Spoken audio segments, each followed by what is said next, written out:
ចាំបាច់ទៅរកចំការទុរេននៅឯណាឆ្ងាយបងប្អូនអរគ្នាសម្រាប់អ្នកកំពុងធំយើងមកដល់តែស្រុកប្រាសាទបល្ល័ង្កនៅឃុំសាឡាវិស័យហ្នឹងទុរេនយកទៅណាមិនអស់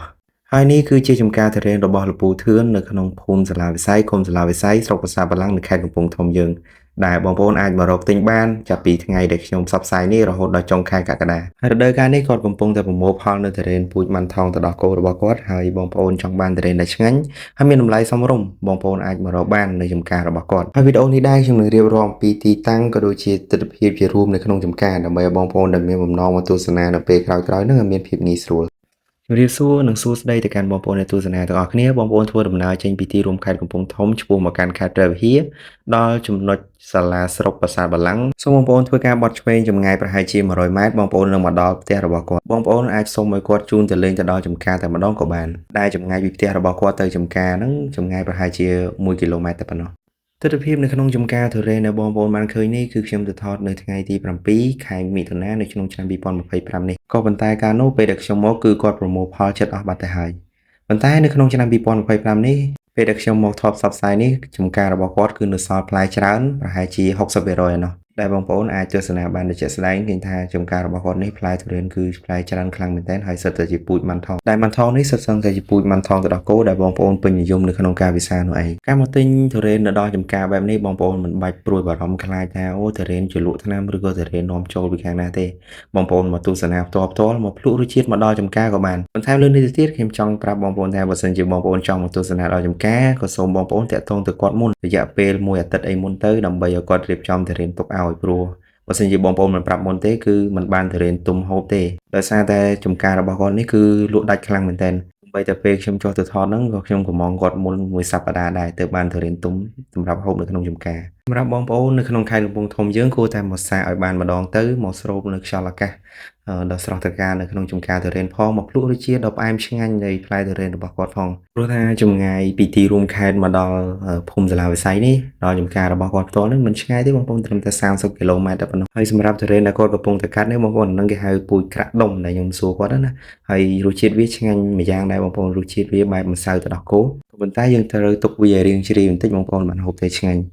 ហើយចំពោះអាពូជក្រាក់ដុំនេះដែរ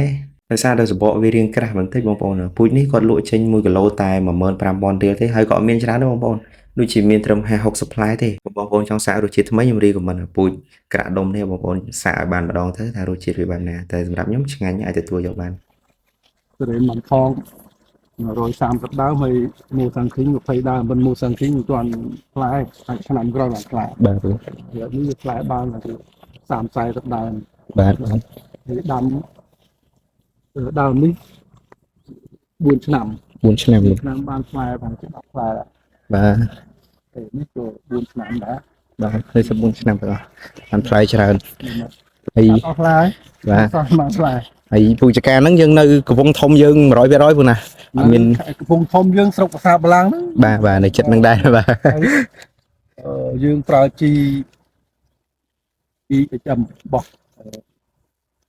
ក្រុមហ៊ុន EM បតកាំងបាទយើងនេះមាន11ឆ្នាំបាទ11ឆ្នាំមាន4ឆ្នាំមាន5ឆ្នាំបាទមានអាយុ1ឆ្នាំក៏មានបាទអញ្ចឹងបងប្អូនដែលចង់មកទិញនៅចការពូហ្នឹងមករកទិញបានចាប់ពីខែណាទៅពូមានផ្លែសម្រាប់ឲ្យគេហ្នឹងចាប់ពីខែចុងខែ5ដល់ខែ6នេះគឺមានទុំបដាបាទហ្នឹងហើយតម្លៃអីធូរថ្លៃពូណាយើងចែកគ្នាហូបយើងធូរ20000បាទអញ្ចឹង20000នេះអាចថាយើងមិនធូរពេកទេបាទក៏ប៉ុន្តែអាចថាអ្នកភូមិជិតខាងនោះអាចគាត់នេះបាទយើងសំនឹងតម្លៃទុរេនរបស់យើងដែរមានមួយមកពី30000 40000អញ្ចឹងការប្រើប្រាស់ជីឆ្នាំអីគឺយើងប្រើប្រាស់ទៅតាមលក្ខណៈបច្ចេកទេសឆ្នាំហើយជីនេះគឺយើងប្រើប្រាស់ជី EHM ដែលក្រុមហ៊ុន EM នាំចូលពីប្រទេសកូឡុងបាទអញ្ចឹង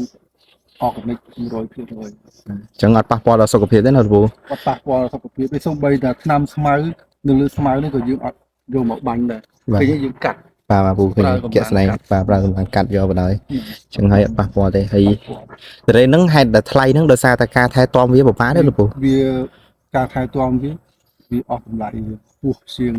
ដំណាំធម្មតាប៉ុណ្ណាបាទ ពូដាក់ ហើយគិតចាប់ពីថ្ងៃដែលវាចេញផ្កាមកហ្នឹងតើយើងចំណាយពេលថែទាំវាប្រហែលទៀតទៅបានប្រមូលផលលោកពូ បាទសម្រាប់ត្រេនមំថងពីពោកការ បាទ រហូតដល់ទុំដែលវាទុំជ្រុះកាត់បាន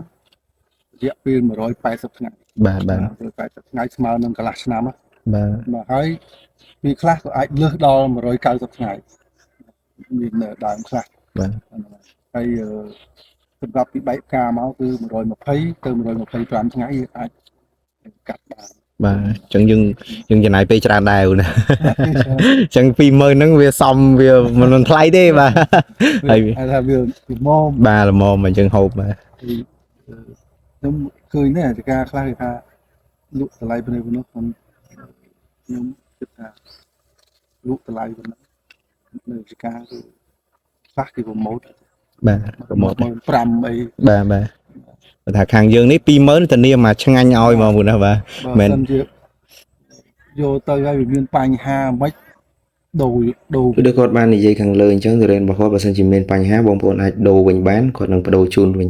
ហើយចំពោះសាច់ទុរេនរបស់គាត់វិញបងប្អូនអាចទស្សនានៅក្នុងវីដេអូនេះបានគឺល្អខ្លាំងមែនទែនប្រើរសជាតិវិញឆ្ងាញ់មិនធម្មតាបងប្អូនដាក់មករសជាតិទឹកដោះគោបែបនេះគឺឆ្ងាញ់ខ្លាំងមែនទែនទុរេនរបស់គាត់នេះមានលក្ខណៈធម្មជាតិច្រើនដោយសារតែគាត់មិនបង្ខំឲ្យទុរេនទុំឬក៏ឲ្យទុរេនធំទេទុរេនគាត់ភាគច្រើនត្រឹម5គីឡូចុះអីទេបងប្អូនហើយទុរេនរបស់គាត់នេះល្អខ្លាំងបងប្អូនទោះបីជាសម្បកមើលទៅ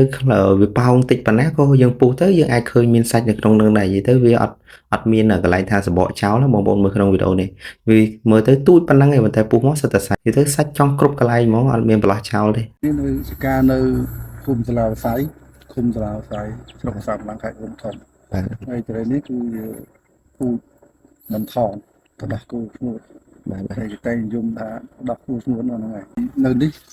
លក់នៅសការ1គីឡូ20000 បាទ បានអ្នកស្រុកជិតខាងគាត់ទិញរត់ណានេះពូជក្រាក់ដុំហើយវាយើងសម្បកក្រាស់តែសាច់វាឆ្ងាញ់វាយើងជាតិចតែឆ្ងាញ់ផ្អែមឆ្ងាញ់វាបណ្ឌិតស្តៀងគ្នាផ្សេងយ៉ាងម្នាក់វាមិនថងនឹងក្រាក់ដុំនេះ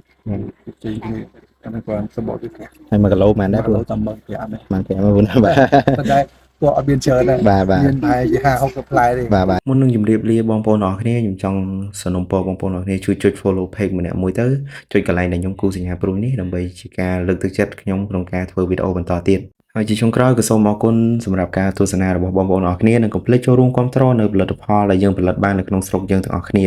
ជាពិសេសដូចជាចំការទុរេនដែលគាត់ដាំបានអញ្ចឹងតម្លៃក៏សមរម្យរសជាតិក៏ឆ្ងាញ់ចាំបាច់ទៅរកទុរេនណានៅស្រុកក្រៅ